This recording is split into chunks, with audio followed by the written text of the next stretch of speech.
Obama's thugs planning to desecrate graves of soldiers on July 1. Here's what every American needs to know. Antifa is made up of self-described anarchists and radical left-wing thugs who employ violence and intimidation to advance their beliefs. They believe that their actions are the correct way to go about getting a point across, but they don't realize their actions are that of actual fascists. The media will portray them in a positive light and oftentimes praise them outright, but the truth is they are a threat to our country. This radical movement can be traced all the way back to before World War II, when the infamous Nazi Party used similar tactics to silence those who had a differing opinion. They employ so-called righteous violence against what they consider to be the forces of fascism. Antifa groups are on the rise in America in an effort to silence President Trump and his supporters by any and all means necessary.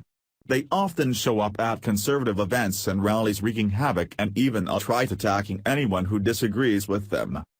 National Review's David French explained in the aftermath of Yiannopoulos' Berkeley event in February.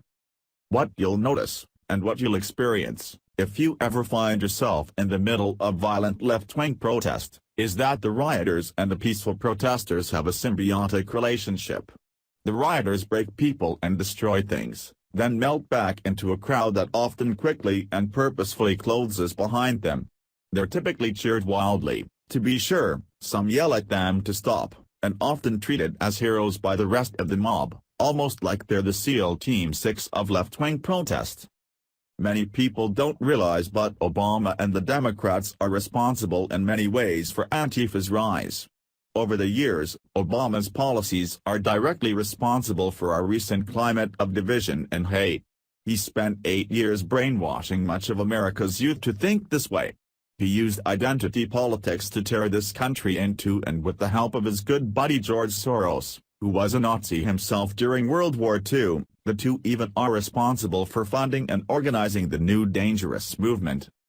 Antifa is also attempting to erase history by going after Confederate monuments across the country. It has been largely successful, as numerous cities across the country have removed a large number of these monuments. Now, far-left Antifa activists are planning to protest at Gettysburg National Battlefield on the anniversary of the historic battle and burn Confederate flags on the historic day. Harrisburg 100 reported. Over the past few weeks, several U.S. cities have been a hotbed of controversy over the removal of several Confederate monuments. After decades standing sentinel over New Orleans, the last of 4 Confederate monuments have been removed after being labeled as monuments of racism and hate. New Orleans Mayor Mitch Landrieu said of the removal of his city's monuments, "To literally put the Confederacy on a pedestal in our more prominent places, in honor, is an inaccurate recitation of our full past, is an affront to our present, and it is a bad prescription for our future." The next state to follow in the footsteps in the movement is Arizona, where leaders call for the swift removal of 6 Confederate monuments around the state. A local group of self-proclaimed anti-fascism activists called Antifa are planning on holding a rally at Gettysburg National Battlefield on July 1 in protest of President Trump, and asks its members to bring and burn Confederate flags. The reasoning behind why this group picked the date and location for their rally is for the importance Gettysburg played in the American Civil War. The Battle of Gettysburg started on July 1, 1863, when Lee's Army of Northern Virginia met General George Meade's Union Army of the Potomac. During the 3-day battle, about 165,000 soldiers clashed in and around the small town of Gettysburg. When the Battle of Gettysburg was over on July 3, 1863, 51,000 soldiers were casualties, killed, wounded, captured or missing, in what remains the largest battle ever fought in North America. There are approximately 1,328 monuments, markers, and memorials that stand in both the cemetery and battlefield to commemorate the Union and Confederate troops who fought there.